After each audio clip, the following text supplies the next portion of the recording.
Hello everyone, this is Moses again, joined by my fellow colleagues, Carly,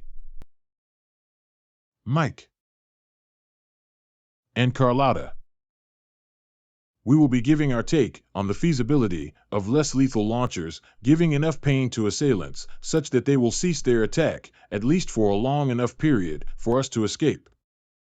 Let me say at the start that the comments of what will deter an attacker in terms of pain is totally subjective and would vary from each individual, and for each individual it would depend on their motivation for attacking. When I first looked into less lethal options, I was impressed by videos showing the power of less lethal launchers. One of the most prolific, consistent, and reproducible launcher testing channels was Airgun Alley Miami. I have a couple of brief clips to show.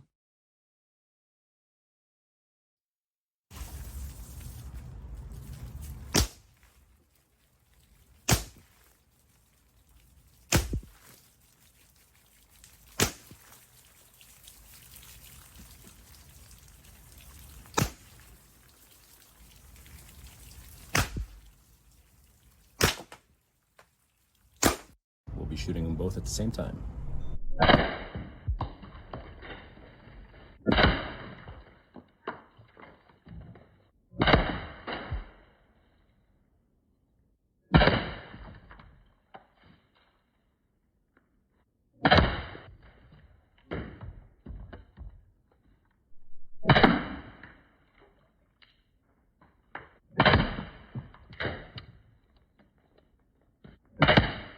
Although shooting through containers of water and demolishing coconuts is impressive and entertaining, it doesn't translate to the effect said launchers and projectiles will have on human beings, especially if wearing significant outer clothing.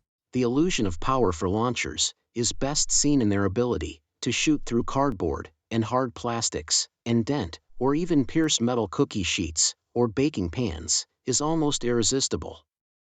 There can be only one truth, however, when determining the effects of said launchers on people, and that is by actually shooting someone and seeing the effects. Let's look at two videos. One shooting inanimate objects and the other showing the effects of shooting a person. Aluminum balls, 43 caliber, went through box, went through another box, went outside that box, went through this, all the way through, went through another box, and all the way through. I thought for sure this was more than enough to stop them here.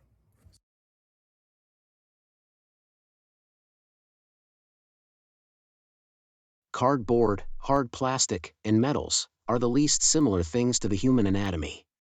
Even low-powered devices will do visually significant more damage to those materials than to the human body. The next video shows someone being shot with the same launcher with steel balls which hit harder than aluminum balls.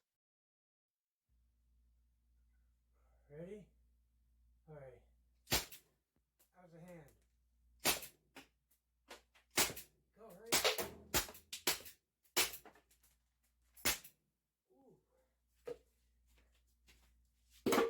Oh God, yeah, that did hurt. Ugh.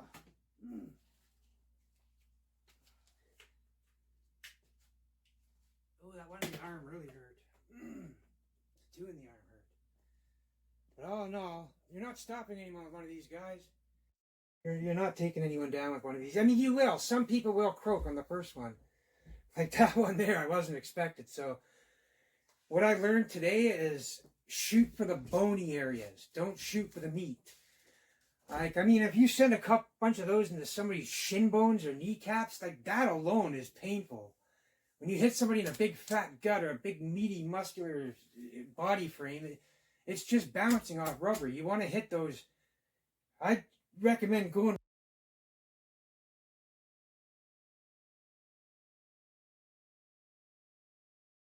Will even low-powered launchers hurt if you are shot by them? Yes. But that is not to be confused with deterring an attack. First of all, it is way more painful to stand passively and be shot than to be shot while in a brawl. Who would volunteer to let someone punch them in the face, hard?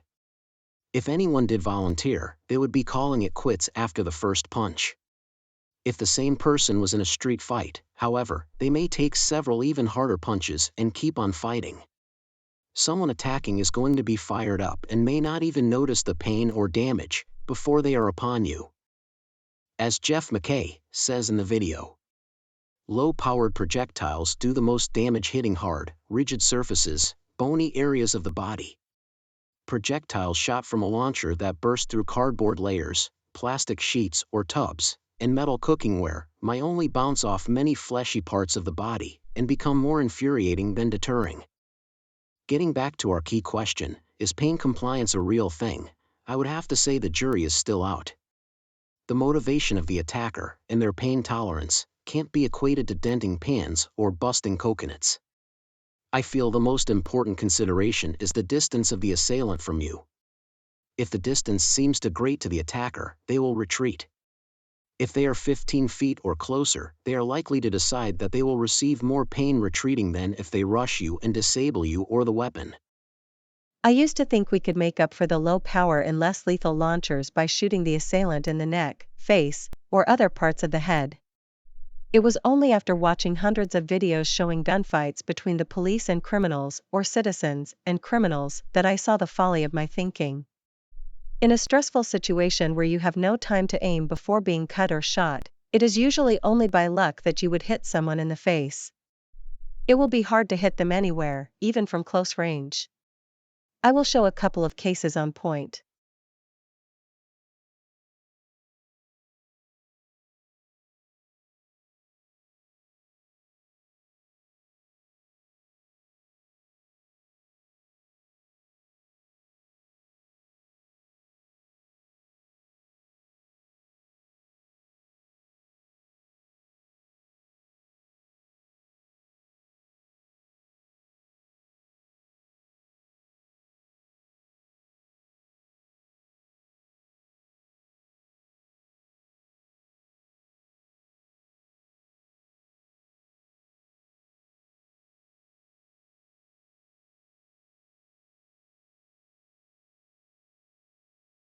The thing of note is how close the participants are, yet many times no one is hit after firing multiple shots.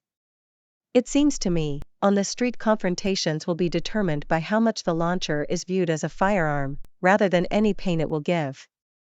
For me, we have to go to the only source of analytical data on launcher-induced pain. That is testing on a human being. Everything else is hyperbole. We are fortunate to have Jeff McCay, selfless dedication to the less lethal community. His willingness to take hits from powerful launchers and report on the effects is invaluable. Carly showed him in action in an earlier video. I want to present 2 more videos of Jeff McCay taking double hits from a 30-plus joules launcher and a 38 joules launcher. Okay.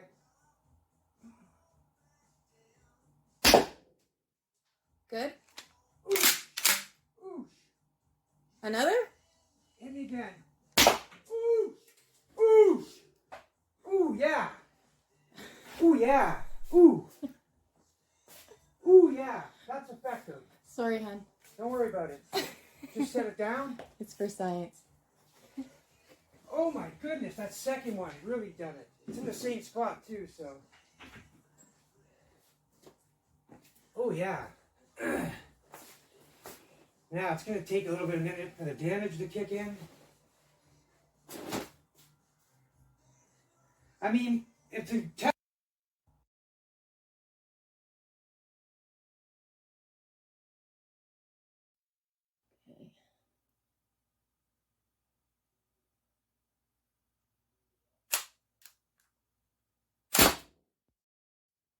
How was that?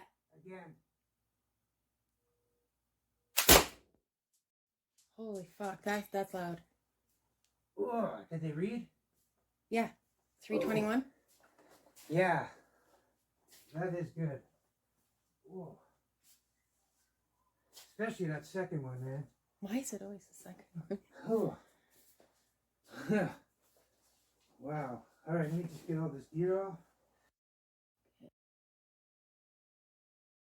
Before we make our final remarks and conclusions, Carly has one more video to show. Carly. A firearm is a great equalizer. The size of the assailant, for the most part, doesn't matter. When you are talking pain compliance, however, it could be critically important. This last video shows a big bruiser of a guy taking a claimed 51 joules hit.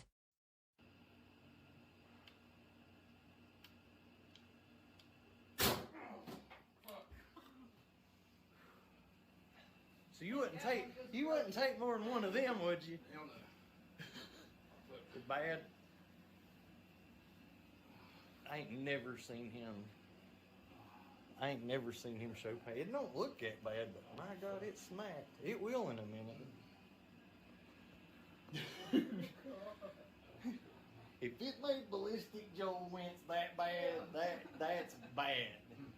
So that I guess 50's the key, huh? Oh hell yeah. So I mean, if somebody hits you with that, I'm stopping. Done. Especially if they hit me in my front. Oh, I'm sorry. Now we will each get to make our final comments and possible conclusions to the question of whether pain compliance is a real thing. I believe pain compliance is a real thing, but I don't think one can predict whether it will work or not in countless various scenarios. I think pepper spray and tasers are more predictable than launchers. I think the biggest advantage a launcher has is its similarity in looks and function to a firearm. I think when you draw your launcher, the assailant will have the same reaction as if you were drawing a firearm. This could be good or bad. You want a launcher that has enough joules that if an assailant is hit by your projectile, it will deliver enough pain to make the assailant think they have been shot by a firearm. The pain alone might not stop them, but the thought of having been wounded will hopefully trigger the flight and not fight instincts. This should be true for a street mugging to a home invasion. Assailants almost always retreat when confronted by a defender with a firearm. I think pain compliance usually only comes into play when there is a confrontation between two citizens, such in a road rage event, or brawl, etc. I think shooting someone in those situations will take the fight out of them. The problem is, in most locales, bring out a launcher and shooting someone in a brawl or road rage situation might get you arrested and possibly prosecuted with aggravated assault or sued in civil court. As mentioned, a street robbery or home invasion assailant will react based on thinking you have a firearm and they have been shot or shot at, not pain. I think pain alone will stop some wannabe gangsters, but in general, it is the launcher being viewed as a firearm that will have crooks retreating. You have to make the assailant think that they are confronting a defender with a firearm. We recommend a launcher that has at least 30 joules of power up to about 50 joules of power in a home invasion scenario. If you hit an assailant, the pain and impact will likely translate to them being shot in their minds. Where less lethal launchers fall down is when your home is invaded by assailants who are intent on doing violence and not just robbery. In those situations, pain will only inflame the assailants to bull rush forward, intent on making you and/or your family pay. You need to stop them by doing serious bodily harm so they are unable to continue their attack. This is possible with 30 to 50 joules launchers via duct head, throat, kneecaps, and groin shots. The question arises, however, as to why use less lethal to do serious damage instead of the traditional firearm or other more lethal devices. This conundrum was discussed in a recent video on Scaredy Cat TV. You need the perfect storm of luck to survive a home invasion by firearm-carrying assailants, with you toting a less lethal launcher, including those yielding more than 50 joules of power. You will be under the same legal scrutiny as someone with a firearm if you permanently injure or kill one or more home invaders. You may in fact be more vulnerable to prosecution or civil suits. Your modified less lethal launcher very well may be seen as an unregistered firearm because of its lethal capability. The bottom line is pain compliance may apply for a small group of assailants, but in general is only useful to sell the charade that you have a firearm. If you want to stop, dead, for lack of a better term, home invaders, then get a firearm or other lethal device. Pepper spray and tasers give pain, but they also stymie an assailant's ability to continue their attack, if only for a minute or so. Carrying the bulky, powerful launchers on my body is problematic for me. I also worry about stray shots, blowing an O-ring, and being able to activate in time to confront the attackers. So, when away from home, I carry only pepper spray and a taser. At home, my husband and I carry our tasers until bedtime. We keep a stun baton by the main entrance in an umbrella holder. In our safe room, we have two 12-shot 35 gels launchers. The launchers have long barrels and mock suppressors. They look like machine pistols. Our launchers hit hard enough to sell the firearm charade. Pain compliance is the wrong way at looking at less lethal launchers. It is their ability to conjure up firearm flight reactions from assailants that is their strong suit. Make sure they are in the 30 to 50 gels range for home use. It is hard to sell the firearm charade with underpowered launchers. That's all for now. I hope you will share your thoughts in the comments section. Please also see the links for the full-length video versions.